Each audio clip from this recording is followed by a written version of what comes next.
গল্পকথন by Kallol চ্যানেলে আপনারা শুনছেন হুমায়ুন আহমেদের লেখা হিমু সিরিজের গল্প পারাপার। আজ দ্বিতীয় পর্ব। দুপুরের খাওয়া হয়নি, খিদে জানান দিচ্ছে। আমি নিয়ম মেনে চলি না, কিন্তু আমার শরীর নিয়মের শৃঙ্খলে বাঁধা। যথাসময়ে তার ক্ষুধা তৃষ্ণা হয়। ক্ষুধা তৃষ্ণা জয় করার নিয়মকানুন জানা থাকলে হতো। বিজ্ঞান এই দুটি জিনিস জয় করার চেষ্টা কেন করছে না? আমার চেনা একজন আছে যে তৃষ্ণা জয় করেছে। গত 3 বছরে সে এক ফোঁটা পানি খায়নি। তার নাম একলেমুর মিয়া। সে ফার্ম গেটে তার মেয়েকে নিয়ে ভিক্ষা করে। আমার সঙ্গে ভালো খাতির আছে। আজ দুপুরের খাওয়া তার সঙ্গে খাওয়া যায়। বড় খালার বাড়িতেও যেতে পারি, কিংবা রূপাদের বাড়ি। তবে রূপার বাড়িতে থাকার সম্ভাবনা খুব কম। সে কি একটা বই লিখছে। সকালে উঠে তাদের জয়দেবপুরের বাড়িতে চলে যায়, রাতে ফেরে। সেখানে টেলিফোন নেই। ঢাকার বাসায় খোঁজ নিয়ে দেখা যেতে পারে। চট করে কোনো এক দোকান থেকে টেলিফোন করা এখন আর আগের মতো সহজ নয়। টেলিফোন করতে টাকা লাগে। আগে যে কোনো দোকানে ঢুকে করুণ মুখে বললেই হতো, ভাই একটা টেলিফোন করব। এখন টেলিফোনে কথা বলার আগে কাউন্টারে 5টা টাকা রাখতে হয়। বিনা টাকায় টেলিফোন করা যায় কিনা সেই চেষ্টা করা যেতে পারে। নতুন কোনো টেকনিক বের করতে হবে, এমন টেকনিক যা আগে ব্যবহার করা হয়নি। ভিক্ষার জন্য যেমন প্রতিনিয়ত নতুন নতুন টেকনিক বের করতে হয়, ফ্রি টেলিফোনের জন্যও হয়।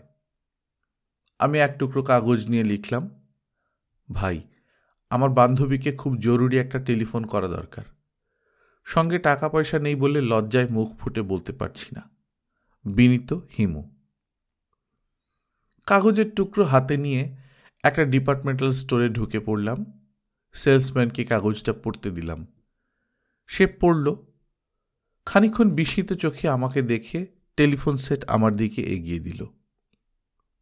হ্যালো, আমি হিমু। চিনতে পারছি। কেমন আছো রূপা? ভালো। আজ জয়দেবপুর যাওনি? না, কিছুক্ষণের মধ্যে রওনা হব। আচ্ছা, তোমাদের জয়দেবপুরের বাড়িটা কেমন? খুব সুন্দর বাড়ি। কীরকম সুন্দর বলো তো?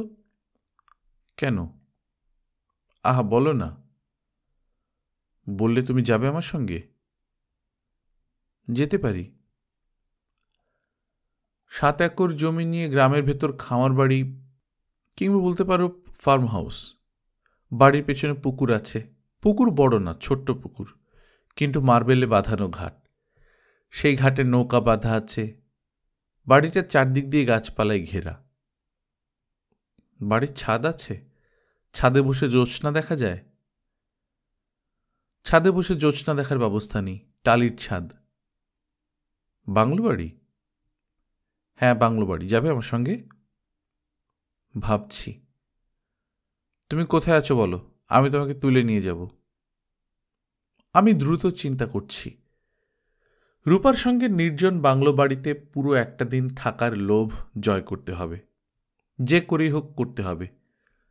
শরীরের ওপর আমাদের কোনো নিয়ন্ত্রণ নেই, কিন্তু মনের ওপর তো আছে। হ্যালো, বলো, তুমি কোথায় আছো? শোনো রূপা, জরুরি কিছু খবর আমাকে এখন লোকজনদের দিয়ে বেড়াতে হবে, নয়তো যেতাম। কি জরুরি খবর? কাল পরশুর মধ্যে ভূমিকম্প হবে, এই খবর। যদিও ছোট সাইজের, তবু তো ভূমিকম্প। তুমি আমার সঙ্গে কোথাও যাবে না সেটা বলো।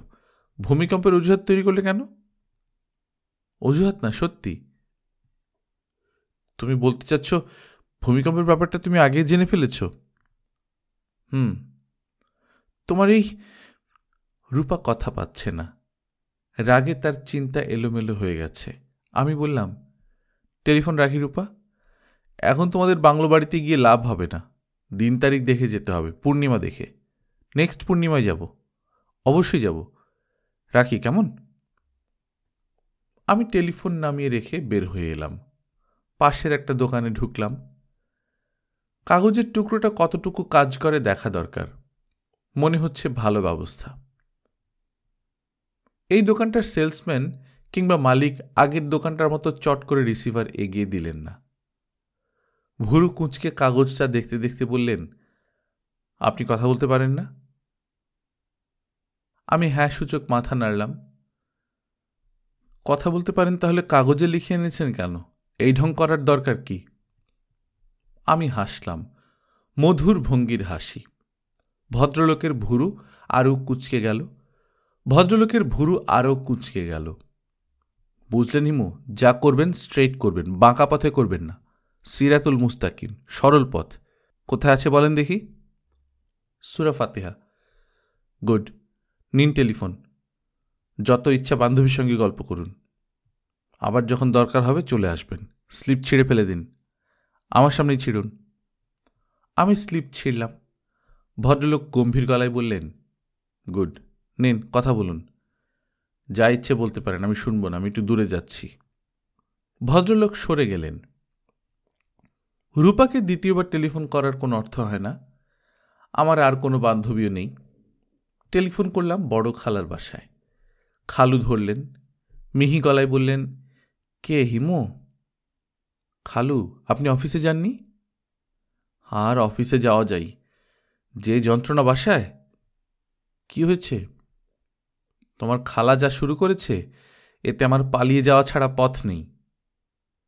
কি করছেন খালা? জিনিসপত্র ভাঙছে, আর কি করবে? আমাকে যেসব কুৎসিত ভাষায় গালাগালি দিচ্ছে তা শুনলে বস্তির মেয়েরাও কানে হাত দেবে। অবস্থা মনে হয় সিরিয়াস। আর অবস্থা। তুমি টেলিফোন করেছো কি জন্য? জরুরি একটা খবর দেবার জন্য করেছিলাম, কিন্তু এখন আপনার কথাবার্তা শুনে ভুলে গেছি। বাসায় আসো না কেন? চলে আসব। এখন কয়েকদিন একটু ব্যস্ততা কমলেই চলে আসব। তোমার আবার কিসের ব্যস্ততা? নিষ্পাপ মানুষ খুঁজে বেড়াচ্ছি খালু যান। কি খুঁজে বেড়াচ্ছ? নিষ্পাপ মানুষ। টেলিফোনই শুনলাম ঝনঝন শব্দে কি যেন ভাঙল। খালুজান খট করে টেলিফোন নামিয়ে রাখলেন। আমার মনে হয় পালিয়ে গেলেন। দুপুরে খাবার খাচ্ছি ছাপড়া হোটেলে। রুটি, ডাল, গোস্ত। গরম গরম রুটি ভেজে দিচ্ছে, ডাল গোস্ত ভয়াবহ ধরনের ঝাল। জিহ্বা পুড়ে যাচ্ছে, কিন্তু খেতে হয়েছে চমৎকার। আমাকে খাওয়াচ্ছে একলেমুর মিয়া। সে আজ বড়ই চুপচাপ। অন্য সময় নিচু গলায় সারাক্ষণ কথা বলতো, উচ্চ শ্রেণীর কথাবার্তা। আজ কিছুই বলছে না, কারণ তার মেয়েটাকে সে দুদিন ধরে খুঁজে পাচ্ছে না। এটা কোনো বড় ব্যাপার না। মেয়েটা পাগলা টাইপের, প্রায়ই উধাও হয়ে যায়, আবার ফিরে আসে। একলেমুর মিয়া আতিথেয়তার কোনো ত্রুটি করল না। খাওয়ার শেষে মিষ্টি পান এনে দিল, সিগারেট এনে নিজেই ধরিয়ে দিল। একলেমুর মিয়া, জি। ভিক্ষা করতে কেমন লাগে বলো দেখি? ভালো লাগে। কত নতুন নতুন মানুষের সঙ্গে পরিচয় হয়। এক এক মানুষ এক এক কিসিমের, বড় ভালো লাগে। একলেমুর মিয়া খিক করে হাসছে। আমি বললাম, হাসছ কেন? একবার কি হয়েছে হুনেন ভাই সাহেব। গাড়ির মধ্যে এক ভদ্রলোক বহা আছে। আমি হাতটা বাড়াইয়া বললাম, ভিক্ষা দেন আল্লাহর নামে। সাথে সাথে এই লোক হাত বাড়াইয়া দিছে আমার গালে এক সর। কেন? এইটাই তো কথা। কি কইলাম আপনারে?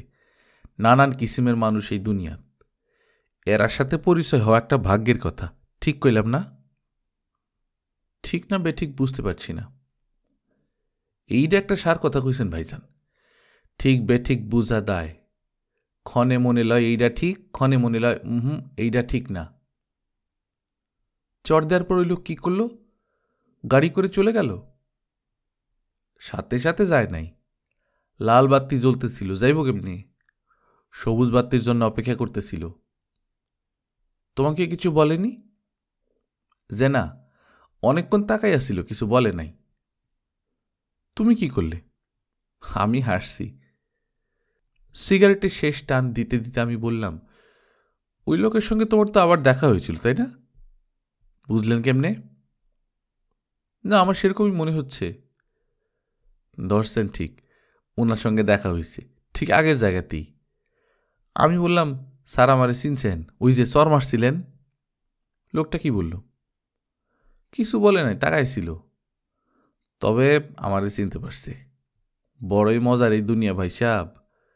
লোকে দুনিয়ার মজাটা বুঝে না, মজা বুঝলে দুঃখ কম পাইত। উঠি একলেমন মিয়া। আমি উঠলাম। একলেমুর ফার্ম গেটের ওভারব্রিজে গামছা বিছিয়ে বসে পড়ল। প্রায় সঙ্গে সঙ্গেই একজন একটা ময়লা 1 টাকার নোট ছুঁড়ে ফেলল গামছায়। একলেমুর নিচু গলায় বলল, অসল নোট, ট্যাপ মারা সিড়া, কেউ নেয় না, ফকিরে দিয়া দেয়। 1 কামে 2 কাম হইব, সোয়াবও হয়, আবার অসল নোট বিদায় হয়। মানুষ খালি সোয়াব চায়, সোয়াব। অত সোয়াব দিয়ে হইব কি? দুপুরে আমার ঘুমের জন্য নির্দিষ্ট জায়গা আছে, পার্ক। কখনো সোহরাওয়ার্দী উদ্যান, কখনো চন্দ্রিমা উদ্যান, কখনো সস্তা দরের কোনো মিউনিসিপ্যালিটি পার্ক, যখন যেটা হাতের কাছে পাই। ফার্মগেট থেকে চন্দ্রিমা উদ্যান এবং সোহরাওয়ার্দী উদ্যান দুটাই সমান দূরত্বে। তবে সোহরাওয়ার্দী উদ্যান আমার প্রিয়। সেখানকার বেঞ্চগুলো ঘুমানোর জন্য ভালো। তাছাড়া সোহরাওয়ার্দী উদ্যানের ড্রামা অনেক বেশি। দুপুরে ঘুমিয়ে পড়ার আগে মজার মজার সব দৃশ্য দেখা যায়। কদিন ধরেই দেখছি স্কুল ড্রেস পরা এক মেয়ে মাঝবয়সী এক লোকের সঙ্গে পার্কে ঘোরাঘুরি করছে। লোকটার হাবভাবেই বোঝা যায় মতলব ভালো না। সুযোগ মতো লোকটাকে একটা শিক্ষা দিতে হবে। আরাম করে শুয়ে আছি। গাছের পাতার ফাঁক দিয়ে ফিল্টার হয়ে রোদ এসে গায়ে পড়েছে, আরাম লাগছে। স্কুলের ওই মেয়েটিকে দেখা যাচ্ছে, আচার খাচ্ছে। সঙ্গে মিচকা শয়তানটা আছে। মিচকা শয়তানটা বসার জায়গা পাচ্ছে না, ভালো ভালো সব জায়গা দখল হয়ে পাচ্ছে। মিচকাটা হতাশ গলায় বলল, পলিন, কোথায় বসি বলো তো? পলিন মেয়েটা মুখ ভর্তি আচার নিয়ে বলল, বসবো না, হাঁটব। লোকটা মেয়েটার বগলের কাছে মুখ নিয়ে কি যেন বলল। পলিন মাথা ঝাঁকিয়ে বলল, কেন শুধু অসভ্য কথা বলেন? লোকটা হেঁ হেঁ করে হাসছে। লোকটার কথা শুধু যে অসভ্য তাই নয়, হাসিটা অসভ্য। ঠাস করে এর গায়ে একটা চড় বসিয়ে আবার নির্বিকার ভঙ্গিতে শুয়ে ঘুমিয়ে পড়লে কেমন হয়? সভ্য সমাজে আজগুবি কিছু করা যায় না। আমি চোখ বন্ধ করে ঘুমিয়ে পড়লাম। কাল সারা রাত ঘুম হয়নি। ঘুম না হবার কোনো কারণ ছিল না। কারণ ছাড়াই এই পৃথিবীতে অনেক কিছু ঘটে। দিনের আলো ফোটা পর্যন্ত অপেক্ষা করে ঘুমোতে গেলাম। সঙ্গে সঙ্গে চোখ ভর্তি ঘুম। কতক্ষণ ঘুমিয়েছি জানি না। ঘুম ভাঙল স্বপ্ন দেখে। আমার বাবাকে স্বপ্নে দেখলাম। তিনি আমার গা ঝাঁকাতে ঝাঁকাতে বলছেন, এই হিমু, হিমু, ওঠ, তাড়াতাড়ি ওঠ, ভূমিকম্প হচ্ছে, ধরণী কাঁপছে। আমি ঘুমের মধ্যেই বললাম, আহ, বিরক্ত করছো কেন? বাবা ভরাট গলায় বললেন, প্রাকৃতিক দুর্যোগের মতো মজার ব্যাপার আর হয় না, ভেরি ইন্টারেস্টিং। এই সময় চোখ কান খোলা রাখতে হয়, আর তুই বেকুবের মতো শুয়ে আছিস। ঘুমোতে দাও বাবা। তোর ঘুমোলে চলবে না। মহাপুরুষদের সব কিছু জয় করতে হয়। ক্ষুধা, তৃষ্ণা, ঘুম। ঘুম হচ্ছে দ্বিতীয় মৃত্যু। সাধারণ মানুষ ঘুমায়, অসাধারণরা জেগে থাকে। দয়া করে ঝাঁকুরি বন্ধ করো প্লিজ। আমার ঘুম ভাঙল। আমি বিছানায় উঠে বসলাম। চৌকি কাঁপছে। দেয়ালে রবীন্দ্রনাথের ছবিওয়ালা এক ক্যালেন্ডার। সেই রবীন্দ্রনাথও কাঁপছেন। আমি বুঝতে পারছি না এটাও স্বপ্নের কোনো অংশ কিনা। মানুষের স্বপ্ন অসম্ভব জটিল হতে পারে। না, এটা বোধহয় স্বপ্ন না, বোধহয় সত্যি। কটকট কটকট শব্দ হচ্ছে। অনেকদিন পর ভূমিকম্প অনুভব করছি। আমি বালিশের নিচ থেকে সিগারেট বের করলাম। স্বপ্ন সম্পর্কে পুরোপুরি নিশ্চিত হবার জন্যই সিগারেট ধরানো। স্বপ্ন শুধু যে বর্ণহীন তাই না, গন্ধহীনও। সিগারেট ধরাবার পর তার উৎকট গন্ধ যদি নাকে আসে তাহলে বুঝতে হবে এটা স্বপ্ন নয়, সত্য। কেউ একজন আজান দিচ্ছে। এই সময় আজানের অর্থ হল মহাবিপদ।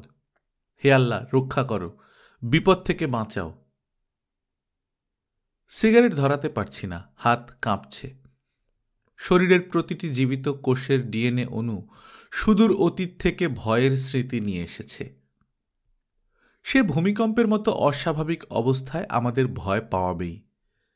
ভয় পেতে না চাইলেও ভয় পাওয়াবে। আগুন দেখলে আমরা তেমন ভয় পাই না, ভয়াবহ অগ্নিকাণ্ডের সময় ছুটে পালিয়ে যাই না, একটু দূরে দাঁড়িয়ে থাকি। দাঁড়িয়ে দাঁড়িয়ে দেখি, কিন্তু ভূমিকম্পের সামান্য কম্পনেই তীব্র ইচ্ছা করে ছুটে কোথাও চলে যেতে। না, ভয় পেলে চলবে না, মনকে শান্ত করতে হবে, স্থির করতে হবে। সিগারেট ধরালাম। তামাকের উৎকট গন্ধ। এটা স্বপ্ন নয়, সত্যি। ভূমিকম্প হচ্ছে। পরপর দুটা ঝাঁকুনি। ভয় কমছে, মন শান্ত হয়ে আসছে। চারপাশের পৃথিবীকে এখন আর অবাস্তব মনে হচ্ছে না। ছোট্ট একটা ভূমিকম্প হয়েছে। রিক্টার স্কেলে এর মাপ 2-3-এর বেশি হবে না। পরপর দুবার সামান্য ঝাঁকুনি। এতেই হইচই, ছোটাছুটি। আমার পাশের ঘরে তাস খেলা হচ্ছিল। গতকাল রাত 11টায় শুরু হয়েছিল, এখন সকাল 8টা, এখনও চলছে। ছুটির দিনে পয়সা দিয়ে খেলা হয়, ম্যারাথন চলে। তাসুরেরা তাস ফেলে প্রথম হইচই করে বারান্দায় এলো। তারপর সবাই একসঙ্গে ছুটল সিঁড়ির দিকে। মনে হচ্ছে এরা সিঁড়ি ভেঙে ফেলবে। আমি সিগারেট টানছি। ছুটে নিচে যাবার তেমন কোনো পরিকল্পনা নেই। তবে অবহেলার ভঙ্গি করে বিছানায় শুয়ে থাকার অর্থ হয় না। প্রকৃতি ভয় দেখাতে চাচ্ছে, আমার ভয় পাওয়া উচিত। বাঁচাও বাঁচাও বলে রাস্তায় ছুটে যাওয়া উচিত। ভয় পেয়ে দল বেঁধে ছোটাছুটিরও আনন্দ আছে। আমি দরজার বাইরে এসে দেখি বারান্দায় দবির খাঁ বসে নামাজের অজু করছেন। সকাল 9টায় কোনো নামাজের সময় না। দবির খাঁ প্রায় সারা রাত জেগে শেষ রাতে ঘুমিয়ে পড়েন বলে ফজরের নামাজ পড়তে বেলা হয়। দবির খাঁ আমার দিকে তাকিয়ে ভীত গলায় বললেন, হেমু, ভূমিকম্প। আমার নাম হেমু নয়, হিমু। দবির খাঁ কখনো হিমু বলেন না। মনে হয় তিনি ইকারান্ত শব্দ বলতে পারেন না। হেমু সাহেব, ভূমিকম্প, নামেন নামেন, রাস্তায় যান। আপনি বসে আছেন কেন? আপনিও যান। দবির খাঁ হতাশ চোখে তাকালো। তখন মনে পড়ল এই লোকের পায়ের সমস্যা আছে, হাঁটতে পারে না। মাটিতে বসে ছেঁচড়ে ছেঁচড়ে এক জায়গা থেকে আরেক জায়গায় যায়। তার পক্ষে দোতলা থেকে একতলায় একা নামা সম্ভব নয়। নিচে নামতে চাইলে আমি ধরাধরি করে নামাতে পারি। নামবেন নাকি বসে বসে নামাজ পড়বেন? আপনার অজু কি শেষ হয়েছে? দবির খাঁ মনস্থির করতে পারছেন না। আমি বললাম, ধরুন শক্ত করে আমার হাত, নামিয়ে দিচ্ছি। দবির খাঁ ক্ষীণ গলায় বললেন, যা হবার হয়ে গেছে, আর বোধহয় হবে না। হবে। ভূমিকম্পের নিয়ম হলো প্রথমটা একটা ছোট্ট ওয়ার্নিংয়ের মতো, সবাই যাতে সাবধান হয়ে যায়। তারপর বড়টা, যাকে বলে হেভি ঝাঁকুনি।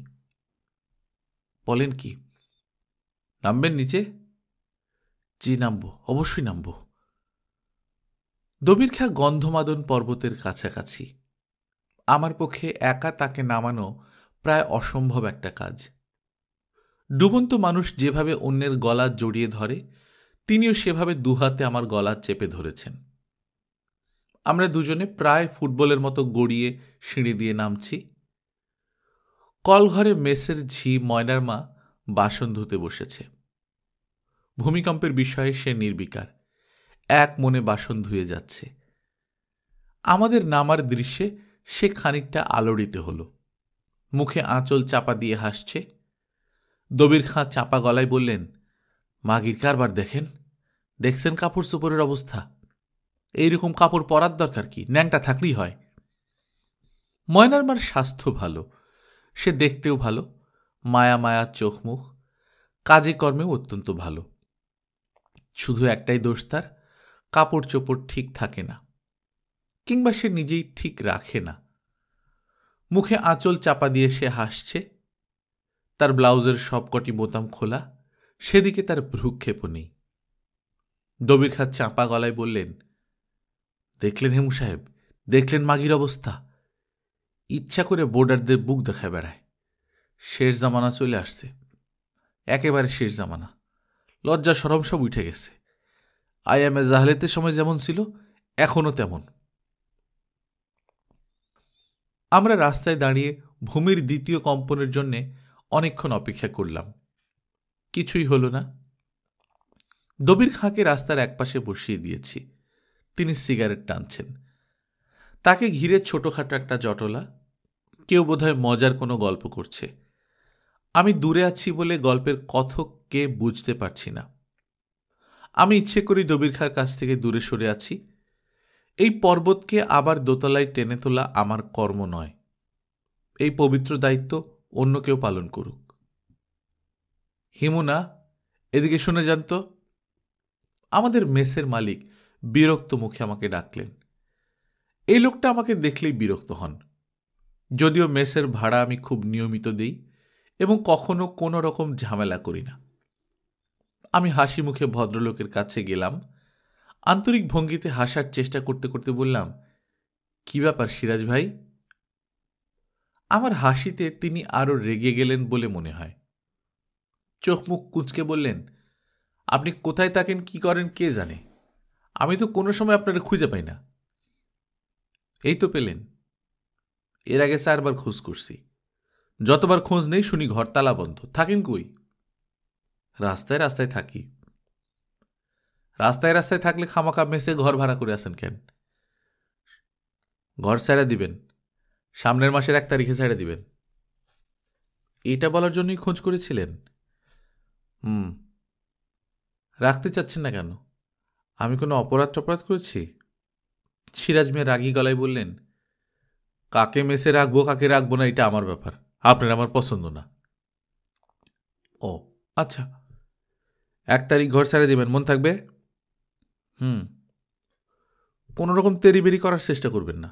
সোজা আঙ্গুলে ঘৃণা উঠলে আঙ্গুল কি করে বাঁকা করতে হয় আমি জানি। সিরাজ মিয়া তর্জনী বাঁকা করে আমাকে বাঁকা আঙ্গুল দেখিয়ে দিলেন। আমি সহজ গলায় বললাম, এইটাই আপনার কথা না আরও কথা আছে? এইটাই কথা। আমি বললাম, কঠিন কথাটা তো বলা হয়ে গেল, এখন সহজ হন। সহজ হয়ে একটু হাসুন দেখি। সিরাজ মিয়া হাসলেন না। তবে দবির মিয়াকে ঘিরে যে দলটা জটলা পাকাচ্ছিল সেই দলটার ভেতর থেকে হো হো হাসির শব্দ উঠল। হাসির অনেক ক্ষমতার ভেতর একটা ক্ষমতা হলো হাসি ভয় কাটিয়ে দেয়। এদের ভয় কেটে গেছে। এরা কিছুক্ষণের মধ্যেই মেস বাড়িতে ফিরে যাবে। তাস খেলা আবার শুরু হবে। দবির খাঁ উজু করে তার ফজরের কাজা নামাজ শেষ করবেন। ছুটির দিনের ভোরবেলায় একটা ছোটখাটো ভূমিকম্প হওয়াটা মন্দ না। চারদিকে উৎসব উৎসব ভাব এসে গেছে। বড় একটা বিপদ হওয়ার কথা ছিল, হয়নি। সেই আনন্দের সঙ্গে যুক্ত হয়েছে সহমর্মিতার আনন্দ। বড় ধরনের বিপদের সামনেই একজন মানুষ অন্য একজনের কাছে আশ্রয় খোঁজে। পৃথিবীতে ভয়াবহ ধরনের বিপদ আপদেরও প্রয়োজন আছে। মেসে আজ ইমপ্রুভড ডায়েটের ব্যবস্থা হচ্ছে। মাসের প্রথম সপ্তাহের বৃহস্পতিবার ইমপ্রুভড ডায়েট হয়। আজ 3য় সপ্তাহ চলছে। ইমপ্রুভড ডায়েটের কথা না, ভূমিকম্পের কারণেই এই বিশেষ আয়োজন। আমি ইমপ্রুভড ডায়েটের ঝামেলা এড়াবার জন্য দরজা বন্ধ করে শুয়ে আছি। হাতে 10টা টাকাও নেই। ইমপ্রুভড ডায়েটের ফেরে পড়লে 20-25 টাকা চাঁদা দিতে হবে, কোত্থেকে দেব? এর চেয়ে শুয়ে শুয়ে নিষ্পাপ মানুষের প্রাথমিক তালিকাটা করে ফেলা যাক। একলেমুর মিয়ার নাম লেখা যেতে পারে। ভিক্ষা করা ছাড়া আর কোনো পাপ তার আছে বলে মনে হয় না। ভিক্ষা নিশ্চয়ই পাপের পর্যায়ে পড়ে না। এই পৃথিবীর অনেক মহাপুরুষই ভিক্ষাবৃত্তি করতেন। তাছাড়া একলেমুর মিয়ার কিছু সুন্দর নিয়মকানুনও আছে। সে ভিক্ষার টাকা জমা করে রাখে না। সন্ধ্যার পর যা পায় তার পুরোটাই খরচ করে ফেলে। অন্য ভিক্ষুকদের রাতের খাওয়া খাইয়ে দেয়। খাতায় লিখলাম, 1 একলেমুর মিয়া, পেশায় ভিক্ষুক, বয়স 45 থেকে 55, ঠিকানা জোনাকি সিনেমা হলের গাড়ি বারান্দা, শিক্ষা ক্লাস 3 পর্যন্ত। 2 মনোয়ার উদ্দিন, পেশায় ব্যাংকের জুনিয়র অফিসার, শিক্ষা BA অনার্স। এই পর্যন্ত লিখেই থমকে যেতে হলো। মনোয়ার উদ্দিন আমার পাশের ঘরে থাকেন। তার সম্পর্কে বিশেষ কিছুই জানি না। শুধু মনে হয় লোকটা ভালো।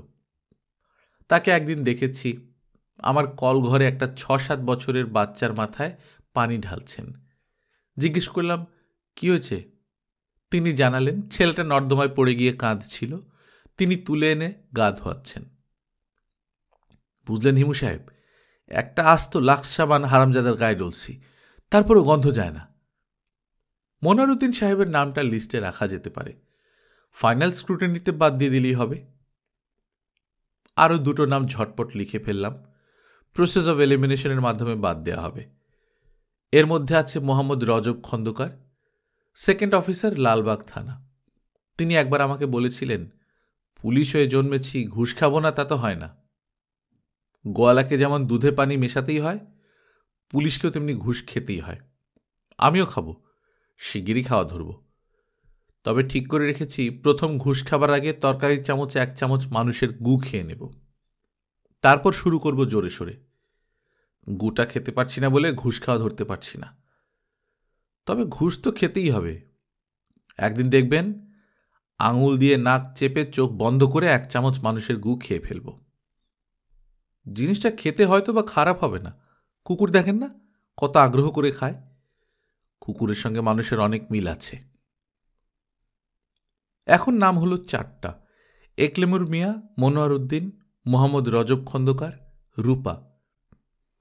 মনোয়ারউদ্দিনের নামটা রাখা বোধহয় ঠিক হবে না, বড়ই তরল স্বভাবের মানুষ। তরল স্বভাবের মানুষের পক্ষে পবিত্র থাকাটা কঠিন কাজ। তাকে প্রায়ই দেখা যায় ময়নার মার সামনে উবু হয়ে বসে গল্প করছেন। ময়নার মা মুখ ঝামটা দিয়ে বলছে, একটু সইরা বসেন না, একেবারে শৈলের উপর উঠে বসছেন, হি হি।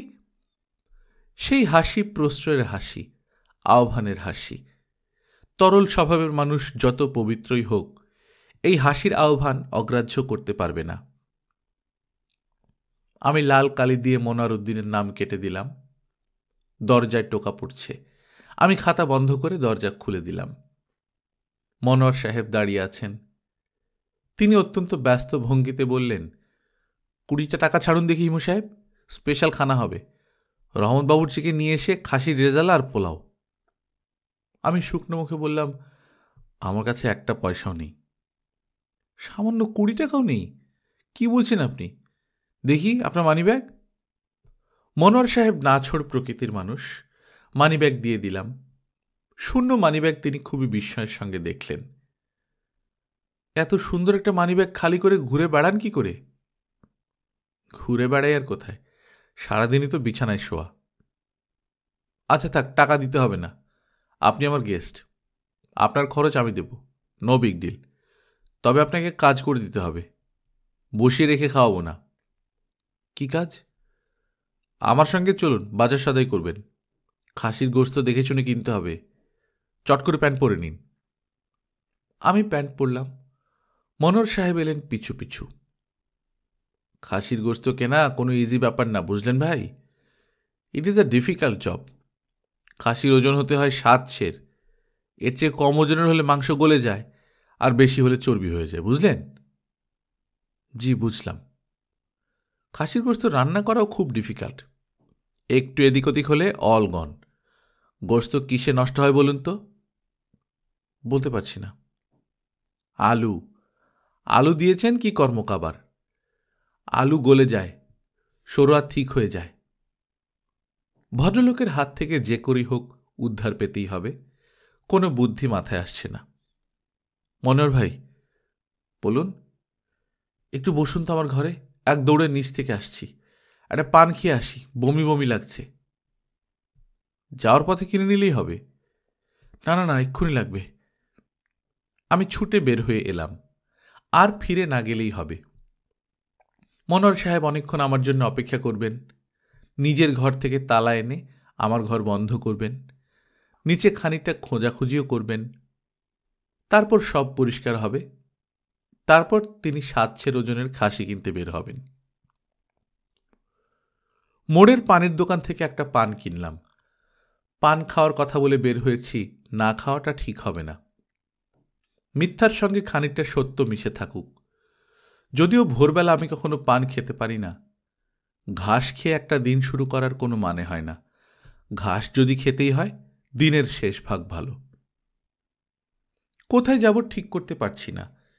ইয়াকুব সাহেবকে কি বলে আসব, চিন্তা করবেন না, কাজ এগোচ্ছে, নাম লিস্ট করা শুরু হয়ে গেছে, গোটা বিশেক নাম পাওয়া গেছে, সেখান থেকে নাম কাটতে কাটতে একটাই আসবে, সময় লাগবে, ধৈর্য ধরতে হবে। মানুষের ধৈর্য নেই, মানুষের বড়ই তাড়াহুড়া। পবিত্র গ্রন্থ কোরআন শরীফে বলা হয়েছে, হে মানব সন্তান, তোমাদের বড়ই তাড়াহুড়া। বেশ কয়েকটি খালি রিক্সা আমার সামনে দিয়ে যাচ্ছে। রিক্সাওয়ালারা আশা আশা চোখে তাকাচ্ছে আমার দিকে। খালি রিক্সা দেখলেই চড়তে ইচ্ছে করে। ভুল বললাম, খালি রিক্সা চুপচাপ দাঁড়িয়ে থাকতে দেখলে চড়তে ইচ্ছে করে না, চলন্ত খালি রিক্সা দেখলে চড়তে ইচ্ছে করে। আমি এরকম চলন্ত একটা রিক্সায় প্রায় লাফিয়ে উঠে পড়লাম। রিক্সাওয়ালা হাসি মুখে ঘাড় ঘুরিয়ে আমাকে দেখল। কোথায় যেতে চাই কিছু জানতে চাইল না। মনে হচ্ছে এ বিপজ্জনক ধরনের রিক্সাওয়ালা, যেখানে সে রওনা হয়েছে সেখানেই যাবে। মাঝপথে লাফ দিয়ে রিক্সা থেকে নেমে পড়লেও কিছু বলবে না, ভাড়া দেন বলে চেঁচাবে না। ঢাকা শহরে রিক্সাওয়ালাদের সাইকোলজি নিয়ে এখনও কেউ গবেষণা করেননি। গবেষণা করলে মজার মজার জিনিস বের হয়ে আসত। মতিঝিলের কাছে আমি লাফ দিয়ে রিক্সা থেকে নামলাম। রিক্সাওয়ালা আবার হাসি মুখে তাকালো। সে রিক্সার গতি কমালো না, যে গতিতে চালাচ্ছিল সেই গতিতেই চালাতে লাগল। আর তখনই বুঝতে পারলাম যে রিক্সাওয়ালা আমার পরিচিত। এর নাম হাসান। হাসানের কি যেন একটা ইন্টারেস্টিং গল্প আছে, গল্পটা মনে পড়ছে না। আচ্ছা, হাসানের নামটা কি লিস্টিতে তুলব? আপাতত থাক, পরে কেটে দিলেই হবে। Process of elimination. হারাধনের 10টি ছেলে দিয়ে শুরু হবে, শেষ হবে এক ছেলেতে। বড় খালুর অফিস মতিঝিলে। অনেকদিন পর তার অফিস ঘরে উঁকি দিলাম। ভুর ভুর করে অ্যালকোহলের গন্ধ আসছে। খালু সাহেব মনে হয় অ্যালকোহলের মাত্রা বাড়িয়েই দিচ্ছেন। আগে অফিসে এলে এই গন্ধ পাওয়া যেত না, এখন যায়। আসবো খালু সাহেব? আয়। বোঝাই যাচ্ছে তিনি প্রচুর পান করেছেন। এমনিতে তিনি আমাকে তুমি বলেন, মাতাল হলেই তুই। মাতালরা আন্তরিক ভঙ্গিতে কথা বলতে ভালোবাসে। আমি ঘরে ঢুকতে ঢুকতে বললাম, গরমের মধ্যে স্যুট পরে আছেন কেন? খালু সাহেব ভুরু কুঁচকে তাকিয়ে রইলেন। মনে হচ্ছে আমাকে চিনতে পারছেন না। বসতে পারি খালু সাহেব, নাকি জরুরি কিছু করছেন? বস। আমি বসলাম। খালু সাহেবকে বুড়োটে দেখাচ্ছে। চকচকে টাই ও তার বুড়োটে ভাব ঢাকতে পারছে না। আমি পরিস্থিতি স্বাভাবিক করার জন্য বললাম, ভূমিকম্প টের পেয়েছিলেন? বড় খালু ভূমিকম্পের ধার দিয়েও গেলেন না, নিচু গলায় বললেন, চা খাবি?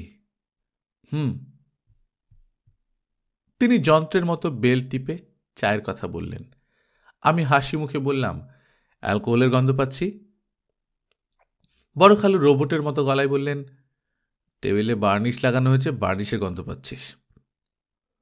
ও আচ্ছা, আমি ভেবেছিলাম আপনি বোধহয় আজকাল অফিসেও চালাচ্ছেন। ঠিকই ভেবেছিস, ভালো মতোই চালাচ্ছি। কেউ এলে বলি টেবিলে বার্নিশ দিয়েছি। সন্দেহবাতিগ্রস্ত লোকজন লজ্জা পেয়ে যায়, তুই যেমন পেয়েছিস।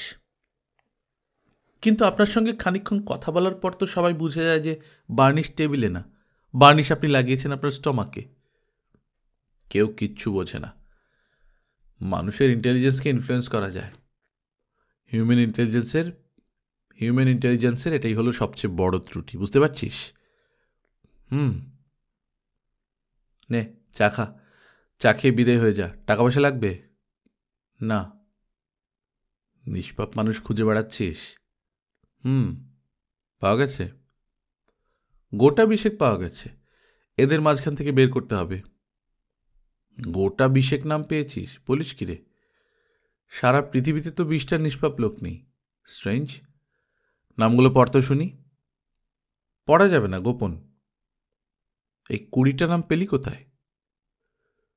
পরিচিতদের মাঝখান থেকে জোগাড় করেছি। ছেলে কটা আর মেয়ে কটা? 50-50, 10টা ছেলে 10টা মেয়ে। বড় খালুকে উত্তেজিত মনে হচ্ছে। চোখ বড় বড় করে তাকাচ্ছেন। মাতাল মানুষ সহজেই উত্তেজিত হয়। বাই এনি চান্স তোর খালার নাম নেই তো? আমি হাসলাম। সেই হাসির যে কোনো অর্থ হতে পারে। বড় খালু সেই হাসি না সূচক ধরে নিলেন। গুড। অতি পাপিষ্ঠা মহিলা। 7টা দোজকের মধ্যে সবচেয়ে খারাপটাই তার স্থান হবে বলে আমার বিশ্বাস। তাই নাকি? অবশ্যই তাই। 7টা দোজকের নাম জানিস? না। 7টা দোজক হল জাহান্নাম, হাবিয়া, সাকার, হুতামা, সাইর, জাহিম, লাজা। দোজকের নাম মুখস্থ করে রেখেছেন, ব্যাপার কি? যেতে তো হবে ওইখানেই, কাজেই মুখস্থ করে রেখেছি। আপনি নিশ্চিত যে দোজকে যাবেন? অবশ্যই নিশ্চিত। তবে আমার স্থান সম্ভবত 7 নম্বর দোজকে হবে। 7 নম্বর দোজক হলো লাজা। এখানে শাস্তি কম। আমার শাস্তি কমই হবে। বড় ধরনের পাপ বলতে গেলে তো কিছুই করিনি। যেমন ধর, মানুষ খুন করিনি। মানুষ খুন করেননি? না। মানুষ খুন করার ইচ্ছা হয়েছে কিনা বলুন তো? তা হয়েছে, অনেকবারই হয়েছে। খুন করা আর খুন করার ইচ্ছা প্রকাশ করা তো প্রায় কাছাকাছি। তা ঠিক। এই জন্যই তো আমার স্থান হবে লাজায় কিংবা জাহিমে। আমি পকেট থেকে খাতাটা বের করতে করতে বললাম, মজার ব্যাপার কি জানেন বড় খালু? আপনার নাম কিন্তু নিষ্পাপ মানুষদের এই তালিকায় আছে। বলিস কি রে? বড় খালু হতভম্ব হয়ে তাকিয়ে রইলেন। মনে হলো তার মদের নেশা কেটে যাচ্ছে। দেখতে চান? তুই ঠাট্টা করছিস নাকি?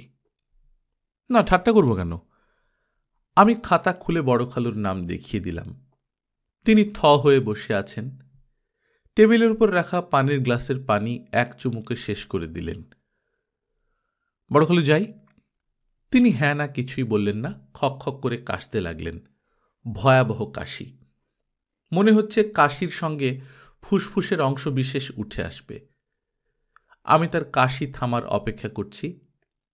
একটা লোক প্রাণপণে কাশছে, এই অবস্থায় তাকে ফেলে চলে যাওয়া যায় না। হিমু? জি? তুই সত্যি তাহলে আমার নাম তোর লিস্টে তুলেছিস? নামটা খচ করে কেটে ফেল।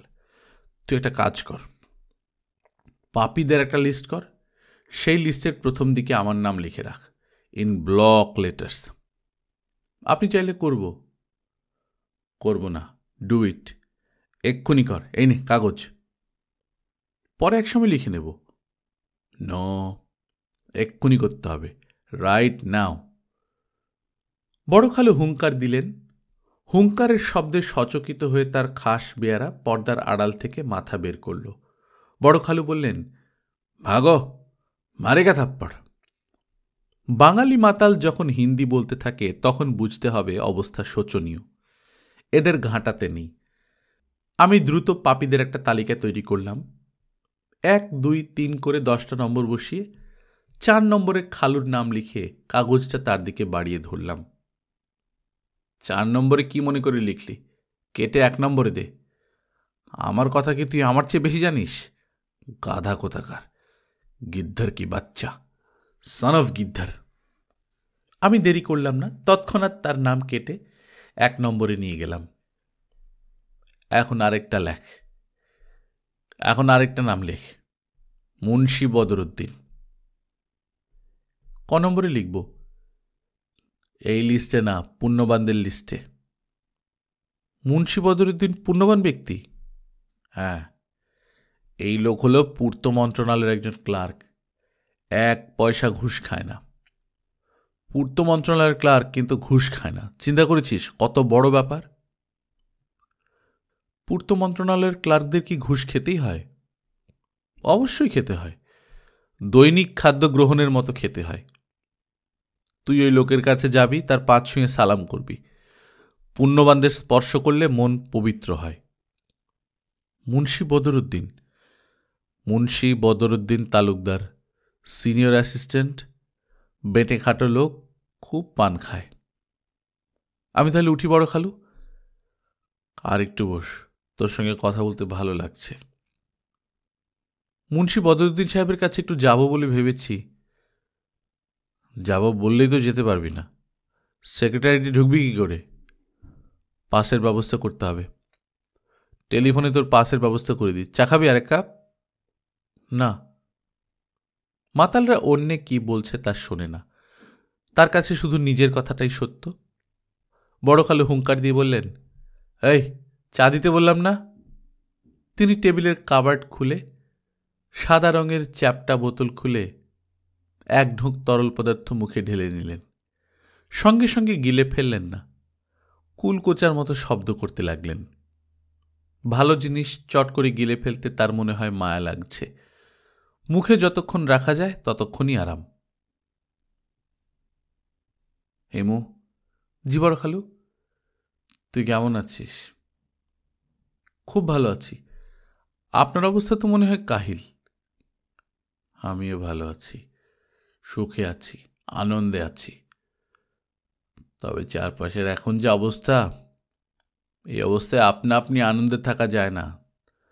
তরল পদার্থের কিছু সাহায্য লাগে। বুঝতে পারছিস রে গাধা, গিদ্ধার কি ছানা, বুঝলি কিছু? বোঝার চেষ্টা করছি। পারবি, তুই পারবি, তোর বুদ্ধি শুদ্ধি আছে। তুই যে পুণ্যবান আর পাপীদের লিস্ট করেছিস, খুব ভালো করেছিস। পত্রিকায় এই লিস্ট ছাপিয়ে দিতে হবে। একদিন ছাপা হবে পুণ্যবানদের তালিকা, আরেকদিন ছাপা হবে পাপীদের তালিকা। উঠি বড় খালু? এসেই উঠি উঠি করছিস কেন? সেক্রেটারিয়েটে ঢোকার পাসের ব্যবস্থা করে দিই। বড় খালু টেলিফোন টেনে নিলেন। তার কপাল খুব ঘামছে, মুখ হা হয়ে আছে। টেলিফোনের ডায়ালও ঠিকমতো ঘোরাতে পারছেন না। তিনি ডায়াল ঘোরাচ্ছেন আর মুখে বলছেন, হ্যালো হ্যালো।